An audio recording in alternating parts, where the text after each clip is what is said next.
Wow, এখানে দোলনা খেতে অনেক মজা লাগতেছে। এইগুলো নাম দোলনা থেকে আজকেই পুরো দোলনাটাকেই ভেঙে ফেলবো আমি।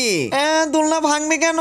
আরে গুলু, তুই মন খারাপ করিস না। আজকে এই দোলনার পাইপগুলোকে খুলে ফেলে আমি নতুন একটা জিনিস বানিয়ে ফেলবো।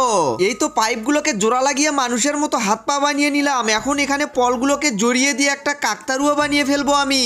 দাঁড়াও পিঙ্কুর বাবা, আমিও তোমাকে সাহায্য করতেছি। এই কাকতারুয়া দিয়ে কি করবে গো? এটাকে আমাদের পেঁপে গাছের সামনে বসিয়ে দেবো। তুমি তো দেখেছো আমাদের পেঁপেগুলো সব ইঁদুরে খেয়ে ফেলতেছে। তাই বলে তুমি আমার নতুন জামাটা কি পরিয়ে দিচ্ছ? এই যে দেখো, এই গোল ক্যাকটাসের গাছটা দিয়ে ওর মাথা বানিয়ে দিলাম। চলো চলো, এবার তাড়াতাড়ি মাঠের ভিতরে নিয়ে যেতে হবে। সর্বনাশ পিঙ্কুর বাবা, মাথা খুলে তো মাটিতে পড়ে গেছে। আচ্ছা, ওটাকে তুলে নিয়ে আসো।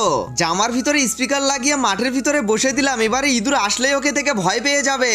আমি একটু আশেপাশে খুঁজে দেখি ইঁদুরটা কোথায়। পিঙ্কু চল, আমরা বিড়াল দিয়ে ইঁদুর ধরবো। পাগলি হয়ে গেছে, বিড়াল দিয়ে ইঁদুর ধরা কি অতই সোজা নাকি? চুপ করে থাকো তুমি, এই বিড়ালটা ইঁদুর ধরতে পারবে। এই যা তুই। পিঙ্কুর বাবা, ওই যে ইঁদুর বের হইছে। তাড়াতাড়ি ধরো। আরে ও তো লাফ দিয়ে গাছে উঠে গেল, তাড়াতাড়ি এই লাঠি দিয়ে পারতে হবে। দূর সাই, এই ইঁদুরকে তো আজকেও ধরতে পারলাম না। বন্ধুরা, তোমরা ভিডিওতে লাইক করে চ্যানেলটি সাবস্ক্রাইব করে দাও।